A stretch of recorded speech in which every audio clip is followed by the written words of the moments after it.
Keandre Miller is out of the lineup tonight due to personal reasons for the clash against the Toronto Maple Leafs. How should the Rangers attempt to deal with Miller's absence against such a high-powered opponent? We discuss on today's episode of Locked On New York Rangers.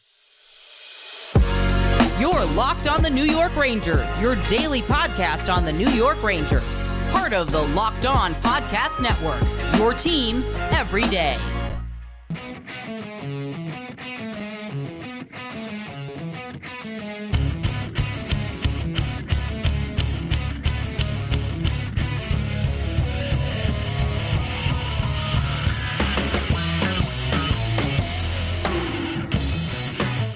Welcome back, Blue Shirts fans, to episode number 960 of the Locked On New York Rangers podcast. I'm your host, John Chick. Just want to thank you guys, as always, for making Locked On New York Rangers your first listen every day. We are free and available on all platforms, including YouTube, and today's episode of Locked On New York Rangers is brought to you by Game Time. Download the Game Time app, create an account, and use code LOCKEDONNHL for $20 off of your first purchase. And we are, of course, part of the Locked On Podcast Network, your team every day. So a lot to talk about today, and certainly nothing bigger, nothing more pressing than the absence of Keandre Miller for this clash against the Maple Leafs a little bit later tonight, a couple of hours from now, in fact, is when the puck drops. And obviously, look, it's rough to lose anybody for any game, any amount of time, but certainly against a high-powered Toronto Maple Leafs team with no shortage of offensive threats, it's not exactly the ideal game to be without one of your top four defensemen. But first and foremost here, let me just say all the best to Keandre Miller. Right now, we don't really know a whole lot of details here, and I do think it's good that the NHL and the Rangers specifically in this instance, it seems like they try to at least respect their players' privacy as much as they can, and there's only so much they can do. You're a pro athlete. You're always going to be in the limelight. But right now, all we really know about it is that Miller was not at practice today and will not be in the lineup for this game against the Leafs, once again, due to what is being called personal reasons. And Peter Laviolette was asked about Miller's status after the practice today. He declined to mention whether this would be a one-game thing or whether this is something that could go on for a little bit longer than just the one game tonight. So we'll see. And once again, seems like whatever it is, the Rangers are keeping it as close to the vest as possible and keeping it as private as they possibly can for Keandre Miller. So once again, all the best to Keandre Miller. I'm really not going to speculate on what it could be because you hear personal reasons, and we're only human. Your imagination can go in a couple of different directions in a situation like that. The only conclusion I'll draw from this is that it can't be an injury, because if it was an injury, there'd be no reason to call it personal, and we'd be getting the either the upper body designation or the lower body injury designation. And we haven't gotten either of those. So we'll see. And again, all the best to Keandre Miller. But the Rangers, without Miller in the lineup tonight, going to have to make some adjustments to the lineup. And a lot of you going to be interested to know that the Rangers have called up Matthew Robertson, defenseman from the Hartford Wolf Pack. We're going to talk about Robertson a little bit more in just a couple of minutes here. But you got to figure for this game, at least against the Leafs tonight, and I haven't seen any concrete confirmation of this, but you got to figure, Matthew Robertson, at least for the time being, probably going to operate as a seventh defenseman, and you'll see Zach Jones slot back into the lineup for the Rangers in this game. Jones has played 11 games for the Rangers so far this season, has 3 assists, is also a -5, and has averaged 13 minutes and 16 seconds of ice time per night. And as far as what you could do, how you kind of shuffle the deck and mix and match and which defenseman should be playing with which defenseman, a couple of different ways you could go here. I'd be more decisive about what I would like to see the Rangers do if I knew how long Keandre Miller was going to be out, if it's going to be a short-term thing versus a long-term thing. I think for starters, leave Adam Fox and Ryan Lindgren together. I don't really see any reason to break the two of them up. Normally when this happens and it's going to be a short-term thing, which for now, it's hard to assume anything with this situation with Miller, but if it's going to be a short-term thing, I think that's all the more reason to leave Fox and Lindgren together, as you typically would do. And the other thing that I would do if it was going to be short-term, and I knew that for sure, typically I would want to leave as many of the defensemen together as you could, and then just, whoever's coming into the lineup takes the place of whoever just went out of the lineup. But I think in this case, I'm leaning toward this. Let's bump Erik Gustafsson from the third pairing up to the second pairing with Jacob Trouba, or, 1 and 1A, whatever it is. The top two pairings for the Rangers are fairly interchangeable, whether, one is considered the top pairing or the second pairing. But bottom line, what I consider the top pairing, you get Fox and Lindgren, and then for the second pairing, let's once again move up Gustafsson, have him playing opposite Jacob Trouba on that second pairing. And then let's go ahead, put Zach Jones back in the lineup and put him with Braden Schneider on the third pairing. Doing this allows Erik Gustafsson to return to a top 4 role, and that is a role in which he excelled when Adam Fox was not available, when he was not on the ice. You had Erik Gustafsson playing on the top pairing with Ryan Lindgren. You also had Gustafsson on the power play, the top power play unit, and he did well in both of those roles. And Gustafsson, I wouldn't say he's really like in a slump or anything like that, but I certainly don't think he's played poorly. But the last handful of games, there's been a couple of times where he's been beat. The other night, Dubois put just a ridiculous move on Gustafsson and got around him and got to the net. Quick was able to make the save.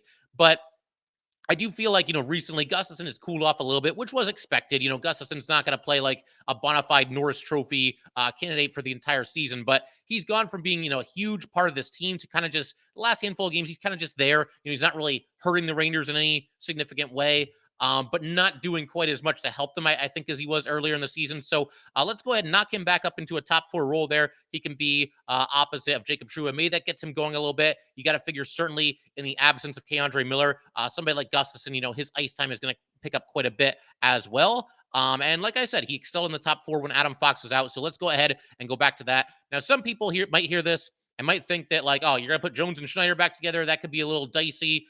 They were up and down. I mean, they had some rough games. There's no doubt about that. There was one game in particular where I really was holding my breath every time they were on the ice. They were under fire and just didn't seem like they were on the same page at times. But then they also had some games where I thought they did just fine, for a third pair duo. I thought they did okay. So I think in a game like this against Toronto, that's another thing. Again, you're up against this high-powered machine, and now you've got Schneider and Jones out there together.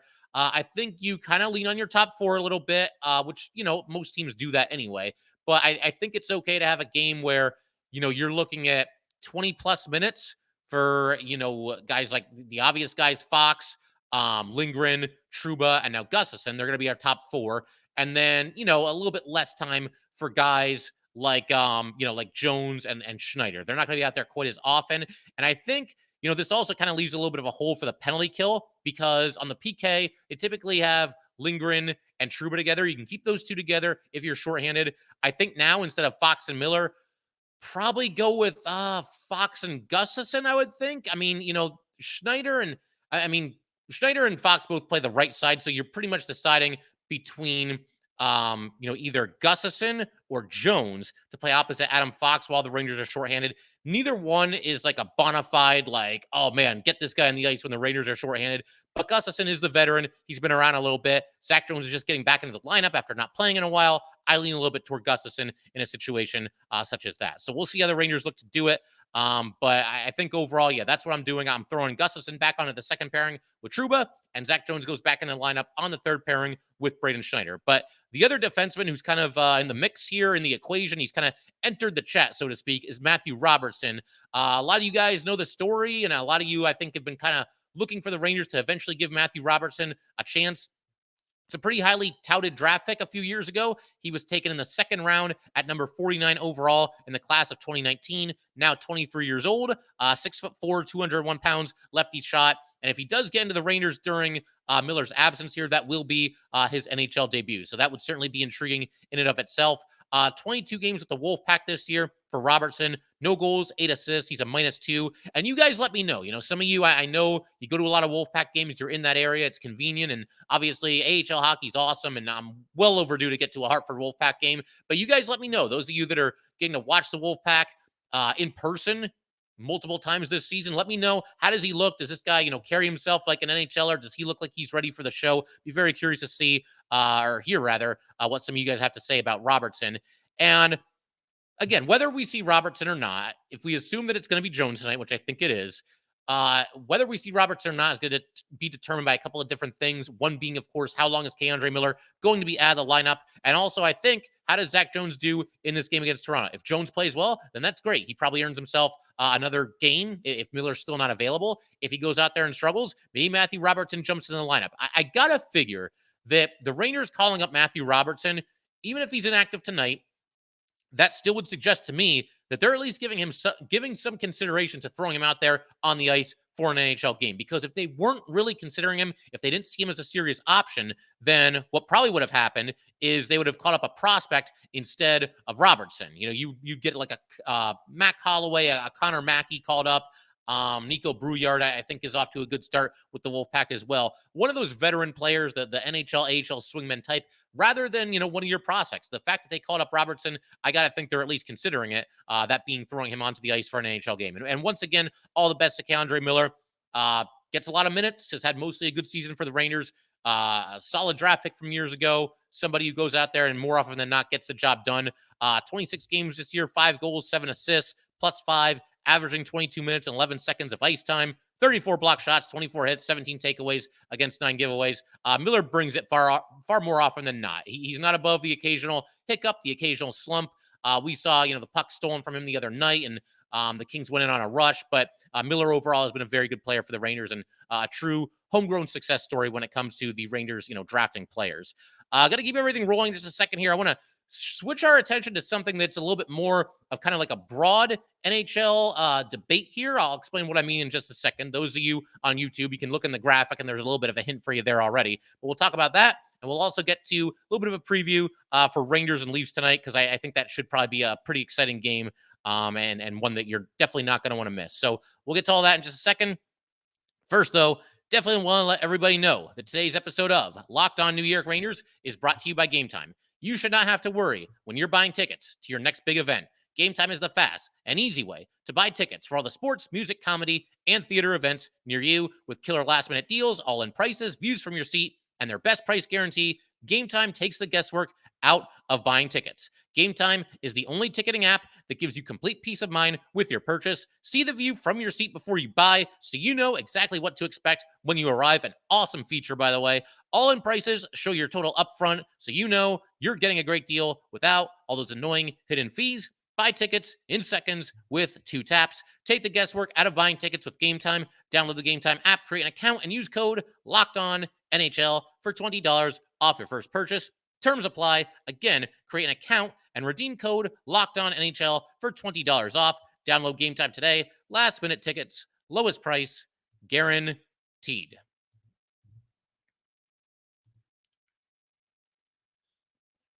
All right, let's go ahead and keep everything rolling here. We do want to let everybody know quickly, though, that Locked On has launched the first ever national sports 24/7 streaming channel on YouTube. Locked On Sports Today is here for you 24/7, covering the top sports stories of the day with the local experts of Locked On, plus our national shows covering every league. Go to Locked On Sports Today on YouTube and subscribe to the first ever national sports 24/7 streaming channel.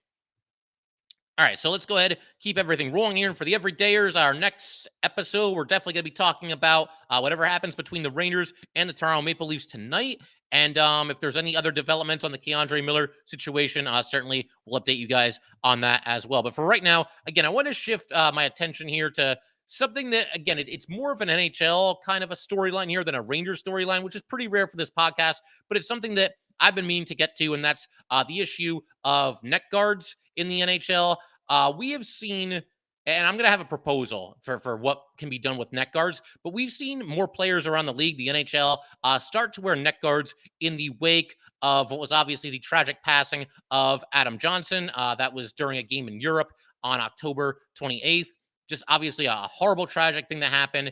And I always say this, but it's a miracle to me that stuff doesn't happen more often, that we don't see more accidents with the skates, more close calls. When you think of just how chaotic and how crazy NHL games can be, and how big and how fast and how strong everybody is out there and how fast everything's moving around, just a miracle that it does not happen more often than it does. But in the wake of that happening, we have seen some players in the NHL start to wear neck guards a little bit more often. TJ Oshie, he, I think, might have been one of the first ones that kind of reacted to what happened there and put on a neck guard. And they asked him about it after the game, and he said by his second shift that, he barely even knew that it was there. He kind of just forgot about it. And for the Rangers, Nick Bonino recently started wearing one, and then not too long after that, Blake Wheeler followed suit. And the two of them, I mean, unless I missed something, and I know I didn't miss it in the last game because I was looking for it, the two of them, since they both made the decision to wear a neck guard, have stuck with it. They've worn a neck guard every game from the first time that Bonino and Wheeler put the neck guard on. But here's my proposal with neck guards. One way or another, make them mandatory. And I should just say hang on right now because I can already like feel some people saying like, oh, it's not up to you, it's up to the players, it's their personal choice. If they don't want to wear them, they don't have to, et cetera, et cetera. If that's your stance, I totally get it. I'll hear you out at least. Happy to hear, an opposing point of view on this. But I just want everybody for a minute here to think about, how hockey has kind of evolved over the years. The NHL used to have a culture. I mean, we're going back decades and decades and decades now, but still, they used to have a culture where players who wore helmets were considered soft and they were the subject of ridicule for doing so. Now, think about the NHL today and think about just how, and what we know about concussions for that matter, and think about just how wild it would be for somebody to be out there not wearing a helmet in today's NHL. And it really wasn't that long ago where that was still a thing. And where are we talking here? Like 25 years? I know Craig McTavish was the last player, former Ranger, 1994 Stanley Cup champion, the last player to not wear a helmet.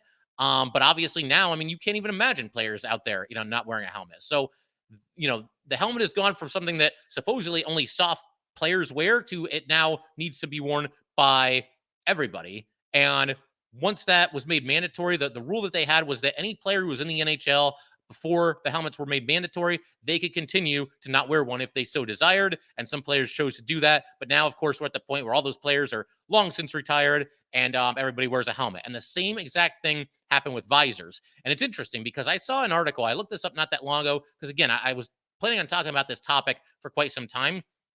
But I looked up an article and was always going to go back to it. And then this article I looked up today was actually updated yesterday. It's an article that just kind of highlights the remaining NHL players without visors. And the players, if you want a quick roll call here, we're down to just 7 players in the NHL that are playing without visors. And I knew that the number was dwindling. I didn't realize it was that low. But the list is Ryan O'Reilly, Zach Bogosian, the Ben brothers, Jamie and Jordy, Matt Martin, our old friend Ryan Reeves, and Milan Lucic. And I'm not so sure Lucic is coming back. That's a whole nother story for another day. But the bottom line is it's the same deal here. Their players, once this was made mandatory to wear a visor, anybody who was already in the league continue to not wear one if they so desired. But eventually all those players will retire and we'll have a whole league where everybody is wearing a visor. Other safety precautions over the years. Hockey games for a long time didn't have nets above the glass. Now they're there. It didn't happen until after the death of a 13-year-old girl at a Columbus Blue Jackets game all the way back in 2002.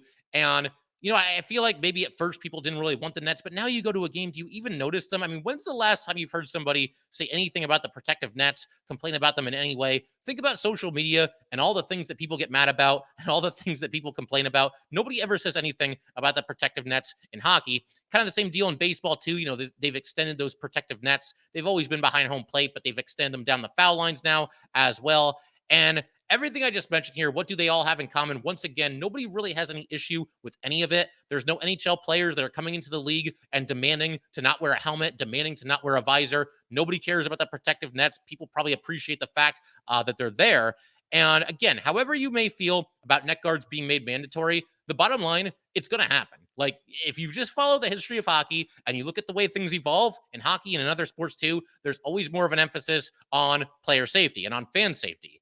And that being the case, it just feels like that's the natural progression here. But my big thing here for the NHL, the plea that I'm going to make for the NHL here is let's not wait for something horrible else to happen and then say that neck guards are mandatory. Because if you look at some of these other examples here, the protective netting is one that comes to mind. Don't let there be a situation where somebody has to have something horrible happen, possibly even lose their life, to then make the change for there to be more safety. And my stance here, once again, let's be proactive.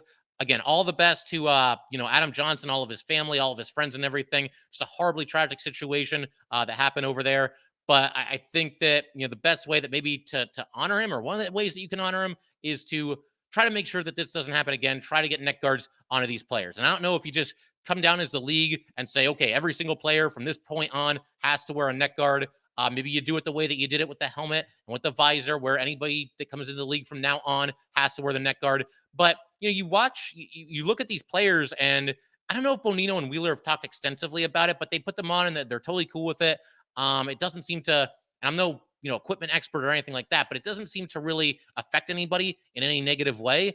And I don't know, maybe something you could do is you have a certain designated game where every player from every team for just one night has to wear the neck guard. maybe doing that, some of these players realize, oh, hey, this isn't really that bad. I'm fine with this, and it's going to protect me, and we'll just kind of go forward with it. But again, I just want to say my piece on that because I just don't want there to be a situation like what happened with Adam Johnson. I mean, picture like that. I don't even want to say this, but if that happened to like a player on the Rangers where the skate comes up and they're down on the ice, I don't even want to think about that. It's a horrific situation. And those neck guards, again, I'm no expert on the matter. They don't seem to really inhibit the players. They don't really seem to affect them in any major way, except for the fact that they do provide at least some protection. I mean, they're not perfect. They're not like you're invincible if you're wearing these, but they give you a little bit more protection than you would obviously otherwise have. And again, I just don't want to see anything like that ever happen again. So that's my piece on that. Again, it's something that I've been meaning to get to, wanted to, eventually work my way back to it. And now I have. So again, that's my plea to the NHL is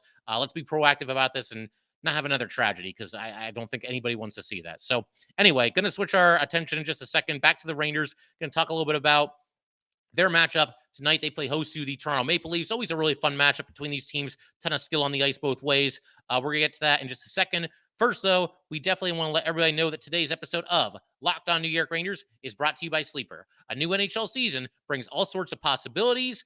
Artemi Panarin could score 50 goals. The New York Rangers could hoist the Stanley Cup, and you could win big by playing daily fantasy hockey on Sleeper, the official daily fantasy app of the Locked On NHL Network. Sleeper is our number one choice for daily fantasy sports, and especially daily fantasy hockey, because with Sleeper, you can win 100 times your cash in daily fantasy hockey contests. All you have to do is pick whether studs like Panarin or Kreider or Mika Zibanejad will record more or less than their Sleeper projections for things like goals, assists, saves, plus minus, and more in a given game.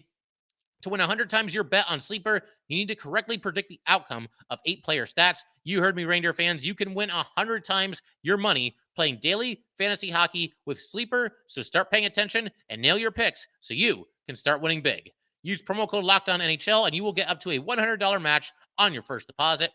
Terms and conditions apply. That's code LOCKEDONNHL. See Sleeper's terms of use for details and locational availability.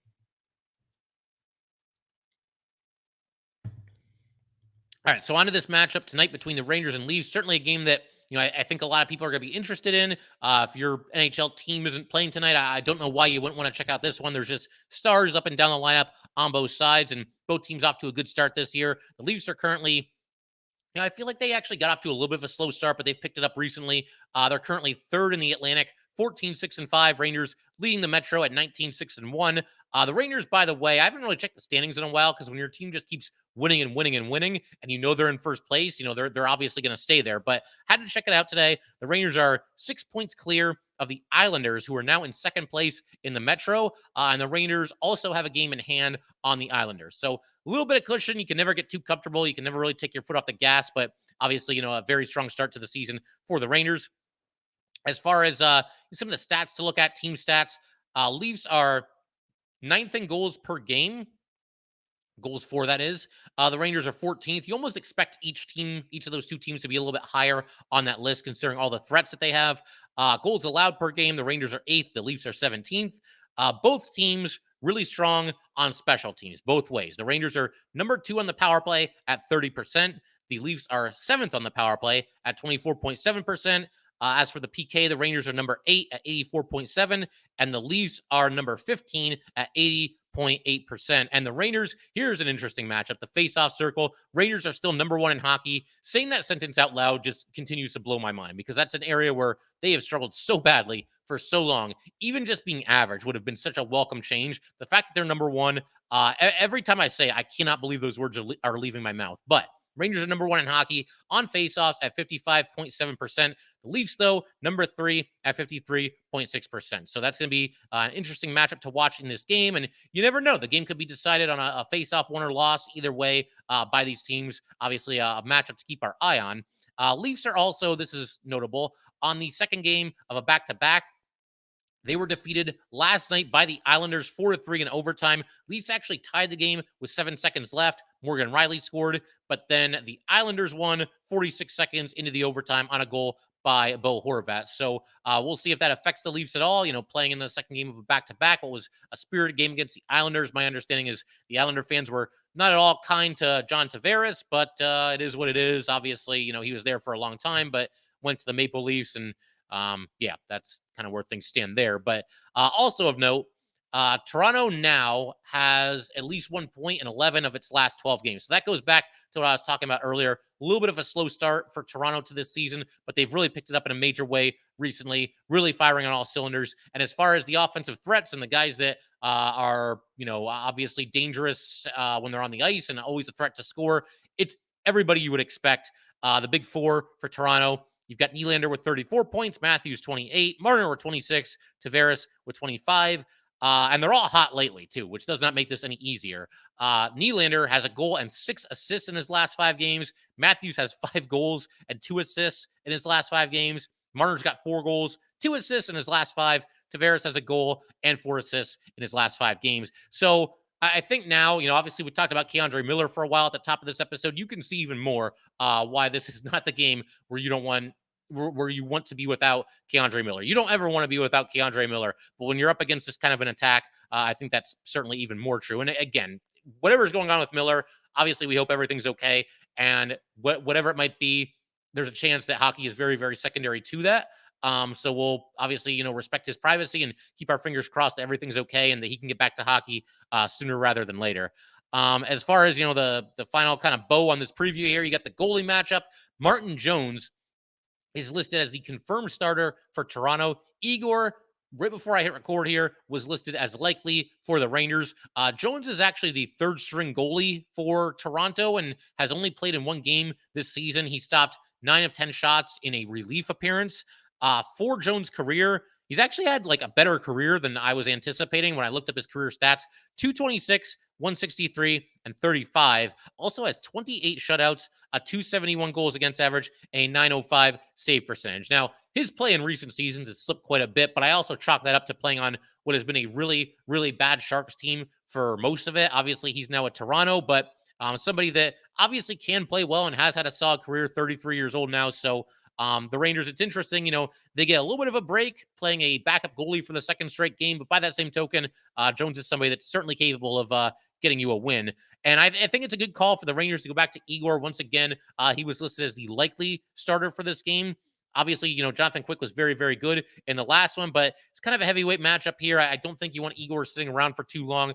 If you want him to kind of work his way out of this, probably the best way is to get him back out there. And after this, I want to say that the Rangers actually do not play until Friday, I think it is. And if you guys bear with me for just a second, I can go ahead and look up the schedule here.